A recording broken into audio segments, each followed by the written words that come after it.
Yeah. Yeah. Yeah. I am. A VFX. A VFX. VFX. I'm a VFX artist. A VFX artist. React viewer. React viewer. React viewer. React viewer. Are you? Oh! You can see a mouth underneath her neck. Oh, whoa, hold on a second, go back. Dude, that looks so real. Wait, that's not a real hyena. That's a prosthetic hand. Did you see it? Yeah, totally. No, don't be touching eyes, dude. Oh, he's doing it. Yeah, what's up, guys? What's up? Welcome back to another edition of VFX Artists React. Is it weird when I say it directly to you guys? It Yeah. feels weird. Hey, what's up? Welcome back to the couch for another episode of Visual Effects Artists React. We are not doing another intro. That's our intro for the episode. Last one opens end. Lucifer walks free. Do you guys remember the TV show Supernatural? Oh yeah, that's the one on TNT that they always play. It's like it's witches or something. Cause That's basically it, sure. It is? Kind of. It's two dudes. Oh. And I've never watched the show. different show. No, but I'm very familiar with the show. I just haven't really watched it. And this is an episode where one of the guys is about to get some surgery done on him by a Frankenstein monster type character. It's about time that we get this thing started. Oh, No, don't be touching eyes, dude. he's doing it.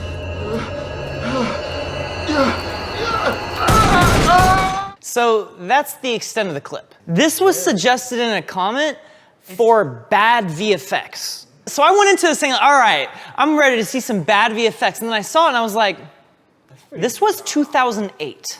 That's really good. It's a real tricky one anyway, because it looks like they're puppeting the eye socket there a little bit. They have projected footage or just rotoed footage of the eye that is stabilized and put inside of it. Yeah, I was trying to figure out the eye because it looks like the skin around the eye, like the eyelashes and whatnot, are from the actual plate there. And it looks rotoed with the CGI put in, but it's pretty good for a CGI. CGI eye. The meat under the eye, like inside the eyelid, like moving and sticking to the eye correctly as it twitches and moves, and like the lensing on the eye. It's a really good CGI eye. Which is why I'm like, is it a CGI? You know, that might be his actual eyeball. And they're just going like this and pulling his eyelids back and filming it. It's like a really clean take of the eyeball, and they just have that comped in under another take of his face. That's what I think too. I think they're just really exposing his eye for a plate. The eye is actually physically moving in the socket. Yeah. Like the scoop is pushing it. It's a CGI scoop. I don't know who puts jagged teeth on their ice cream scoops. I was waiting for you guys to call out the CG scoop. Okay, yeah, it's a CG scoop, but like my first instinct.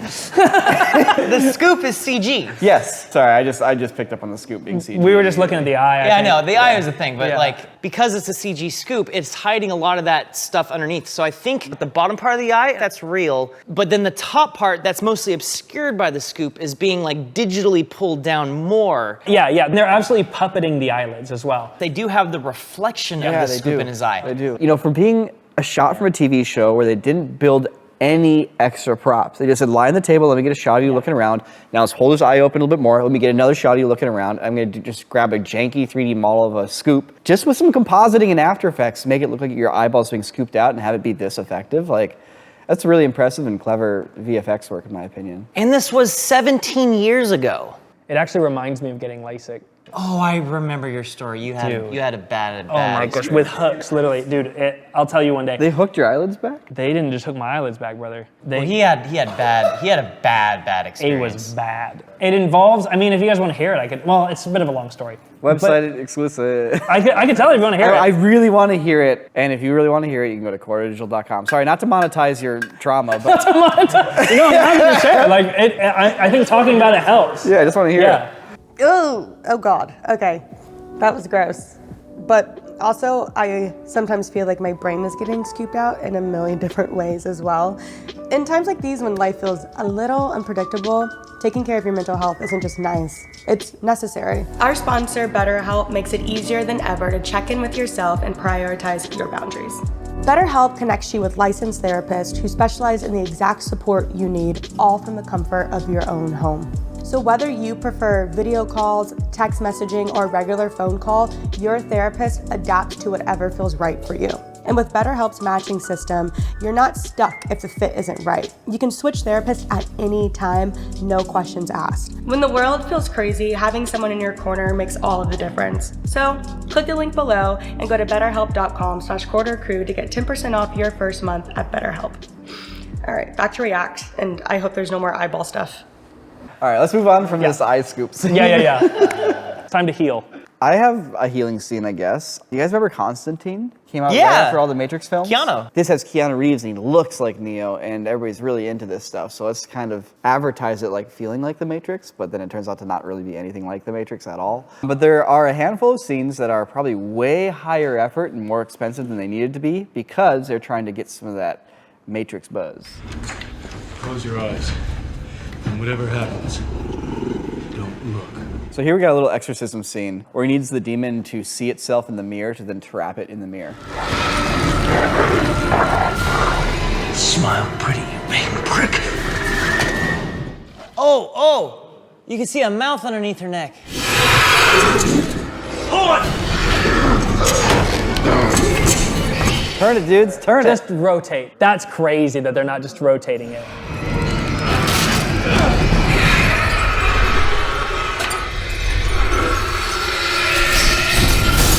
The one thing that stands out to me is tracking something into a mirror is always a little tricky. You guys did a whole bit on that. But you effectively have another space that you can track and do a 3D motion solve for, except mirrors tend to have a little bit of warping and things like that. So when you're trying to put a 3D model into that mirror, you can't just use a real life camera track. You need to also then have a mirror track or another camera track of that world within the mirror, so to speak. And then you also deal with those warps and all that kind of stuff. It's basically just becomes you have to do it frame by hand kind of situation at the end of the day. I would have done it differently. I would have done it as a planar track.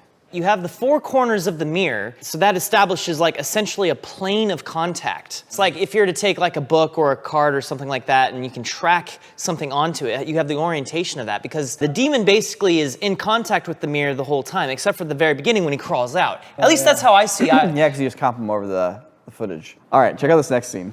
Hey, buddy, got a light?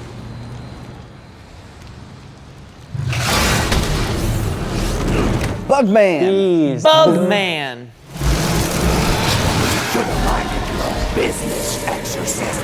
Bugman with our linear motion blur. 20 years ago. Those bugs actually aren't too bad. No, actually, it looks pretty great. Outside of the linear motion blur. The bugs look best in their singular form crawling around on the ground. In the swarm, it's just kind of noise, which I guess was kind of the point.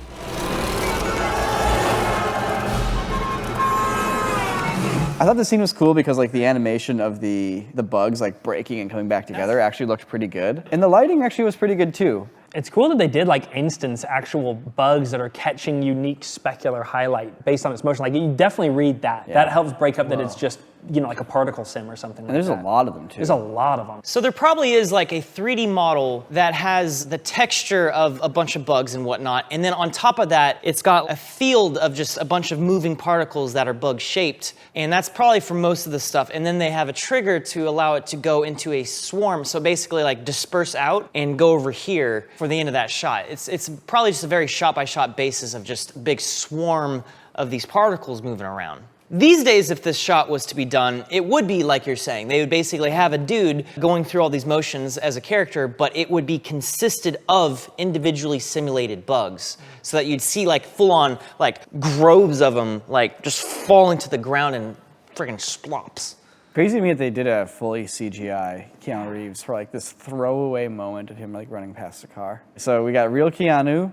And then, yeah, now we're at CG Keanu. Oh, CG back for sure. Yeah. That was a pretty good transition though. It was probably a CG jacket, but still comped over him, because the headlights from the cars coming up probably needed to shine more light on him than they were able to get from the plate. I don't think they makes got sense. any. Yeah, I don't think they got any headlights on him. Yeah, I can see the director being like, I can tell the car's not gonna hit him because the headlights aren't getting bright enough. They're like, oh, we need to do that. Oh, but then they can't just like color grade it to be brighter, so they added a whole CG jacket that like fades in right as he's going out. And pants too. Look Yeah, it looks look like at the those pants as trousers. well. Yeah, it's for that. And then highlight. that's just that's a car filmed in a separate take, cut out and stuck into the shot. Yeah. And if you look at the last frame, the CG guy cuts out. So you see like the actual original lighting on the jacket. really? They didn't have any light in there on the practical plate. So yeah, they needed the CG for any sort of interaction with the headlights. Oh yeah, wow. So it's just, yeah. Wow. Yeah.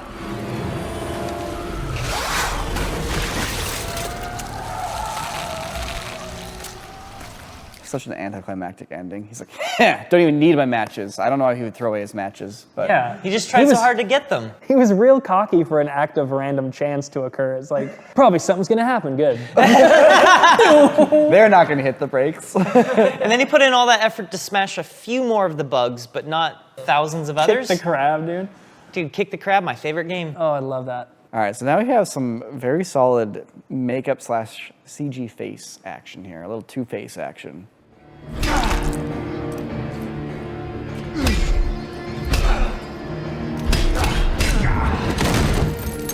Whoa. Oh, that's- Wait, did you see that Yeah. that edge masking? Uh-huh. Yeah, I think the smoke is added in later. Yeah, that smoke is all being added in. It's like, that's a hand-animated mask that is very heavily feathered around him. Yeah, Yeah. super feathered. So that's why it looks so soft. Whoa, weird.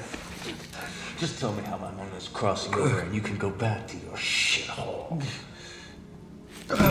Oh, whoa, hold Yeah, on a second, because go Smoke's- back. Smoke's not reacting to their emotion at all. Yeah, these are plates, dude. Look when he sits up. It like warps behind his head. It like gets pulled up. the smoke's moving based on, like, it's being emitted from a 3D model track to his head, but it's still a simplified scene because the guy's talking isn't exhaling any breath pushing the smoke, and Keanu Reeves moving through that air isn't moving any of that air. I mean, that whole room is filled with fluid, you just can't see it. It just you feels know? like a crazy choice to even have that heavy of like a smoke source. That smoke hides the mask a little bit and makes it look a little more real, in my opinion. They're like trying to get it behind his face, but also like in front of his face. But then it instantly dissipates around his right cheek. So it should just be behind him. It's like, it falls apart there. You can feel that masking. You can feel the lack of, like, depth-based compositing. Yeah, 100%. Yeah, now they do a full siege Keanu purely so they have the depth so that they can do they deep can figure out has some compositing smoke of the in front, smoke. some behind. But back in that day, you have to just cut it out and be like, transparency, 20%? I still think the biggest issue here is that it's a little too opaque and it's a little too bright. I would have darkened Yeah. it a little bit and made it more transparent. And it's a little blue. I don't even think I think the prosthetic's cool. Prosthetic looks great. I don't think you need to hide it. It doesn't hurt to have, like, a hint of the smoke. Yeah, They could have you taken can the pull it smoke back. down. It like, just needed to be more significantly, subtle. Yeah, you can pull it back. Constantine's cool. I'm actually really excited to show you guys Videodrome. Videodrome. You guys know who David Cronenberg is? Yeah, you know, like The Fly, Yeah. body horror stuff. This is gonna be a Yeah, gross episode. Just be warned, don't let your kids watch this part. Wait, what are we gonna see? It's all like 80s prosthetics. That's the thing. It's all like latex and 80s prosthetics, but it's David Cronenberg.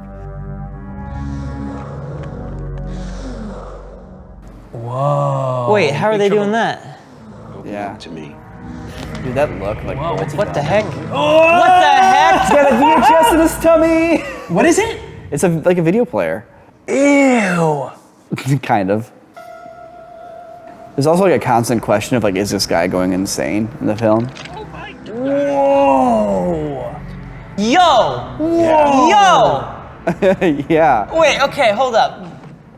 What's going on right now? They must have had multiple doors. Yeah. One with him like prone sticking out of it. It's a deliberate decision to have the actor back up against the door and not the wall, because they can swap doors out with doors that have holes cut in them. So you can have your actor have his arms and head sticking out, and his body behind the door, and have the prosthetic body below him. Oh, I see. Oh, I see. Okay. Oh, that's so cool. So he's going through the hole in the door. He's like bent over like this, kind of. Yeah. And they're blending. Wow, dude, it's so good.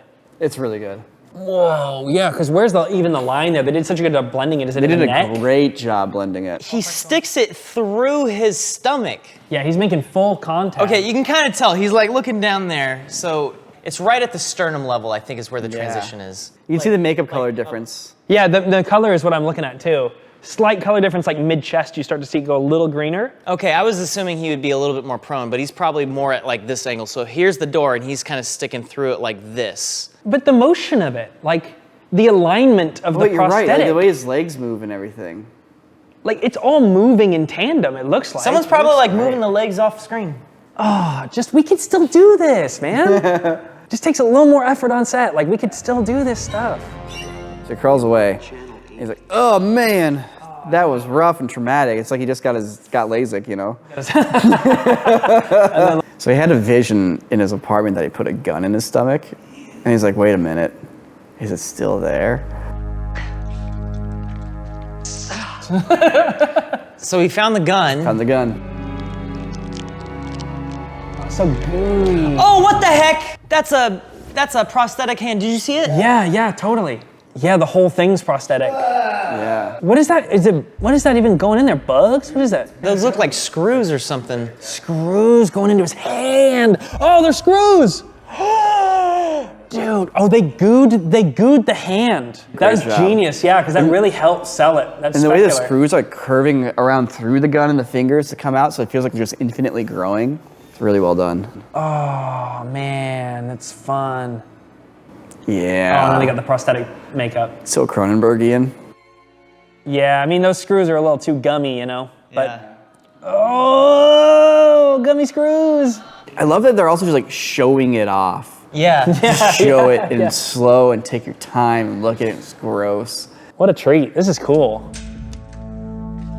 Ew. Dude, that's What's going on? Wait. The gun is fusing itself with his body. Be forewarned, there's some phallic imagery coming up. Videodrome. Might be But there's a really cool effect right here. Whoa! Is that the phallic Wait, imagery? whoa! Yeah. In the world before CGI, that effect right there is really unique and really cool. That's the phallic imagery right Oh, there. it does. Oh, whoa. But that's just a gun, right? Yeah. You think? What is this movie? I gotta watch Oh, this. it's pretty sweet actually. It's very Silent Hill. The stretching static effect is really cool and really inventive. Wait, I don't understand how they're doing that, because then it crossfades to this. How are they doing that? Like these days, you could do it in CGI. You could just do an animated texture on something and stretch it, right? You could also Wait! Yeah, Wren just figured out. Wait! I know how they did it. Like a It's latex projection sheet. mapping. It's real life projection mapping. Projection mapping. AKA have a film of static and then project that film onto like a latex sheet. But and the texture is stretching as There's well. an though. actual film that they're pushing out with something behind that. So like a stretchy film that they're pushing through. If you go to the very top of the shot when it starts, look at how realistic that shadow is Yeah. as it's protruding through. It's because it is a real shadow. So yes, they set up a projection. They film snow, put on film. They're projecting that film onto a white rubberized sheet. And then they're just pushing like a gun prop through that, and you get this effect of like the static screen stretching. Now notice it's not directly in front, because if it was directly in front, you wouldn't be able to see the distortion. It's slightly to the side, so you can see the distortion from the projecting light being stretched across the fabric. I see, and so here, and here it is more directly to the front, because then you're seeing the displacement basically of that texture as it is actually being stretched. Notice how they turn on the other light too. There's an edge light that they turn on as the projector turns off. Yeah. Projection mapping is a big thing these days and has been for years, where they actually throw these huge projectors on the sides of like big courthouses and buildings with intricate structures and all this stuff, and they design it all in 3D, and then they project all this stuff on it so that when you're seeing it, it looks like the building's crumbling and stuff like that. It's the same exact technique, but they're doing this analog. This is all in camera. All right, he gets his revenge. That even Pete ought to be able to Oh, dude, you have to watch this episode. So bro. slimy. How do you reload it though, you know? You eat food. You eat food, yeah. The thing about the muzzle flash is like they can't use a blank firing gun because of all the makeup and prosthetics. They can't do visual effects, so they have to use air. I was gonna say, it's like freeze with Febreze. He might be squeezing something for all we know, yeah. That's so funny. And some really nice squibs though on that guy. Yeah. Headshot. And And they then go full. Whoa, yeah. As soon as it cuts that, it's a full model. We got arms coming through the floor though.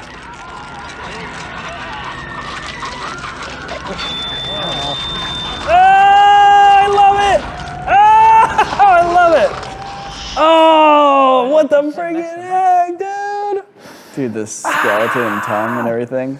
Dude, the way the face splits and everything. Like, the thing is, this kind of stuff, you have to plan it in such detail as the special effects artist making the prosthetics. Where are we gonna hide that big? What about these tubes? What about this pump? And it's like, you have to do all these things. And like, underneath that stage is probably like 8 different puppeteers, like pushing Jello up and stuff. And the It's like, performer who's got his arms fed through. oh yeah. He's doing the actual like arm the performance hand. too. Yeah, it's so much like engineering, but at the same time, it's like, The pressure Yeah. of pulling off practical effects on set is still something that it's like hard to fathom. Like you got one shot. Very recently, we did an Oscars React episode. But in 2013, there kind of was. That was the year of Life of Pi. oh, right.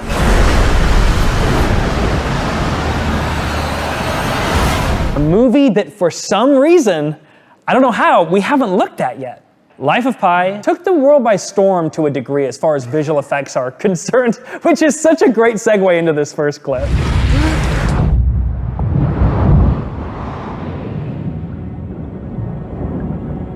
Whoa. Oh, that's cool. Yeah, wow. Wow. Dude. Wait, Crazy wow. CG bubbles.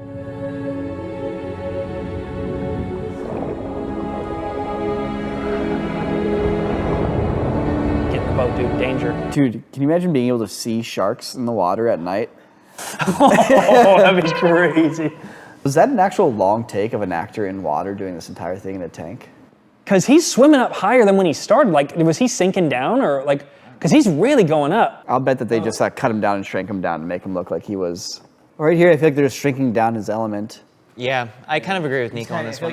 It's crazy how detailed the bottom of the water is. Oh, you mean the underside as the Yeah. lightning's hitting and stuff? Yeah, just all of it. That's really cool. That refractive boundary. It's like, hey, I need you to make a water simulation system for the underside of the water, please. That is a trip, like visualizing it from upside down. I mean, it's the same simulation as the top side. Well, no, You're you just have to do- rendering it from the other You side. have to do bubbles and foam in a different way than you would if you're doing the top side, though. But it's just like, you need to show the medium itself swirling and acting on things. But this entire sequence is an incredible example of like high-level visual effects with very, very good art direction. The VFX were done largely by Rhythm and Hughes and MPC also. MPC handled this storm sequence, for example. If you've ever checked out the film Life After Pi, it's about how Rhythm and Hughes, the VFX studio responsible for the effects in Life of Pi, literally was going out of business as they were accepting the award for Best Visual Effects. Rhythm Hughes is suffering severe financial difficulties right now. And I believe MPC just went out of business, too. Wait, really? When? Last month, that's crazy timing. Yeah, Technicolor went down and they took with them the mill and MPC. Right. It's a thing, man. It really is a thing. MPC handled the storm sequence, and in this storm sequence, you have obviously a ton of simulation work that needs to go on for the ocean surface, for the waves and the spray and all that stuff. When you are dealing with a post-timeline, you don't have necessarily direct access to the director like you have on set, right? On set, it's a pay per hour structure. Producers are very on top of everything, saying, we need to move, director, make decisions, we need to commit, we need to wrap this day, we're wasting money. You move to post, it's the flat bid structure, not pay per hour. That's where it all comes from. That's where the fix it in post mantra comes from. The post house basically says, we can do it for X amount, they commit based on the scope, and then guess what the studio does? They change the scope, right? They shift the goalposts around, and the VFX house is still on the hook to handle that scope that has now extended the schedule. So now VFX house is out of pocket trying to play catch up with these notes that are ever changing, in which they need to pay artists. And they have to deliver because it's like, no, you have to give us what we want. Yeah, because how many big studios are making these big movies? Not many. You gotta keep sweet, right? It's kind of a gross situation. So MPC came up with a really clever solution to try and mitigate that aspect a little bit. And what they did is they created something called refined sheet, a simulation approach for these ocean waves, where they could largely create the entire emulation of these waves with just geometry, and then simulate just a few feet on top of them with actual simulation. So what they were able to do with Ang Lee is get them to lock the shot and the motion of the waves and all the chaos of it before the simulation phase ever took place. A really clever solution that I was gonna say was probably part of what helped MPC survive this kind of chaos. And ironically, it's like they just shut down last month. That's so sad. Rhythm and Hughes, for those of you who don't know, was like a staple in the VFX world. Yeah, it was They were like an one of ILM. the- did yeah, that. like they an were up ILM there. level. They were up there. They literally Founded- just won the Oscar for Best VFX. Legit, founded in 1987, worked on 145 movies, had made it through all that chaos, and ironically enough, the film that they won an Oscar for is what sank their ship, because they were in the flat bid structure. They had bid on a certain amount, and the goalpost kept changing, and the timeline kept extending, and they had to front the cost for all of that, and it sank their ship, man, even though they were doing the best work in the world at the time. It's like a half-hour documentary about Life of Pi, and it's called Life After Pi. Definitely check it out. It's on YouTube. You can watch the whole thing for free. That extrapolates on this stuff in much greater detail, so definitely check that out if you're interested. But yeah, really cool idea, the refined sheet approach to lock shots with directors before you get in the simulation world. But, I mean, the real hero of this entire movie are the animals, and in particular, the tiger.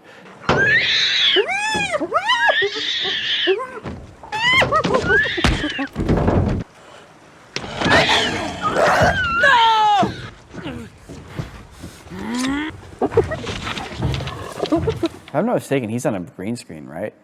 He is. Blue screen, yeah. Wow. They built a water tank out in Taiwan. Dude, that looks so real. Wait, that's not a real hyena. That's crazy. It's nuts, right? The way the feet were like, oh my God, wait. That's crazy. That looks so good. That is a real hyena. You spotted it, yep. That is a real hyena. They're intercutting plate photography of real animals with the CG. But it is interesting because, I mean, especially with the tiger, it's really hard to tell when they're switching. Ah! Like the fur is wet. That looks real. That looks so real. It looks so The way the real. tail curls. Obviously, in all of these shots, especially the wides of the boat and whatnot, we have a boat with full CG water and CG characters on the boat. They all require camera solves, right? You need to be able to track the camera. Right. But how do you track a camera when you have moving ocean water and a rocking boat? An eternal question. On some shots that are tilted down, you don't even have the back wall that you could hold on to that's static. It's just water and boat. Like, how do you solve for that camera? If you have a rocking boat and you have a camera, you can do an object track of the boat and then invert that to get your camera and have the boat locked down. That's not a moving camera, though. All this shot on Technocrane, we're talking sweeping shots, moving. Gyroscopes. No. Wii controllers. Yes! No way! No, that'd be crazy. Can you imagine? Can you imagine? I was Life in literally about to Pi? be like, Oscar-winning VFX and she's Wii controllers. No, the solution was super cool. They had 2 witness cameras that were static cameras off of the Okay. sides. Through the witness cameras, they solved the motion of the boat. And then, basically, you have the motion of the boat in the moving camera. For it to match, you just basically need to subtract the motion of the camera itself. So they could actually figure out what the camera's doing based on what the boat is doing in 2 static cameras. wow. And they could solve for the moving camera too. Because that's every shot, by the way, where you can't see the background. Like, that's a lot of shots. It's interesting though, because one thing that this sort of workflow can't accommodate is the weight of the tiger affecting the motion of the boat. If Godzilla's on a giant ship, do you animate Godzilla moving and then simulate the ship moving? And then you have to change the animation of Godzilla, which would then further change the motion of the boat. It's an infinite loop almost. They're basing their animation of the tiger based on the animation of the boat. Exactly, yeah, because they know, like, if he gets up on the side of the boat, that boat's gonna start tilting. Yes. And So they have instead, to they're wait. they're waiting for it to tilt for him to get up on it to time it up. It's a clever solution to a weird sort of esoteric problem. And then, of course, there's more animals too. Why not? Right? It's not just a tiger.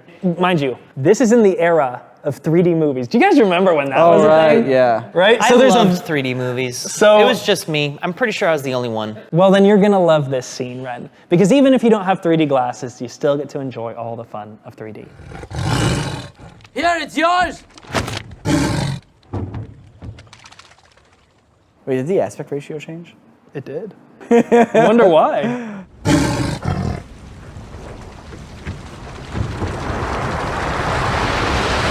Oh, wait. Do they actually go over the black bars? They do! They do go over the black bars! Oh my gosh, that's a rough choice. Oh, it's like I'm there. I mean, he did the comic book panels when he did the Hulk, you know?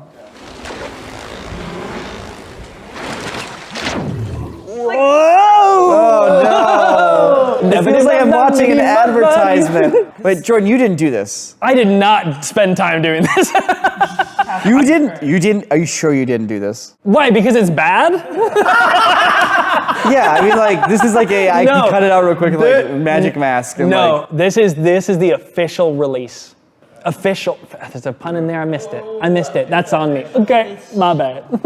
And they did just for a bit of info. They did this entire swarm in Massive, Massive being the crowd simulator developed by Weta. famously used for the Battle of Helm's Deep. And many, And many other others. things Yeah, and since then. Yeah, and others.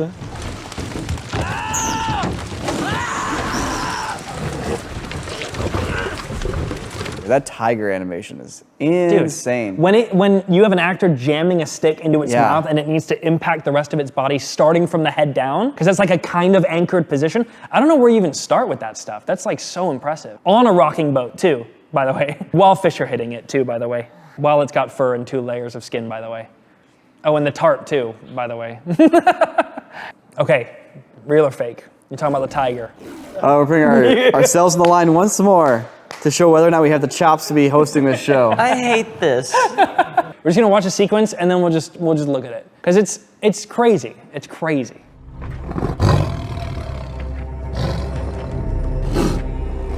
Looks really good. Looks really good. Looks really good. This is the CG tiger.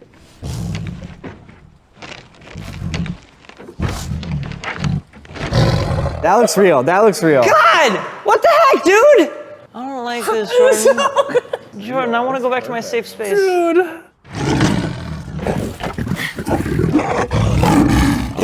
No!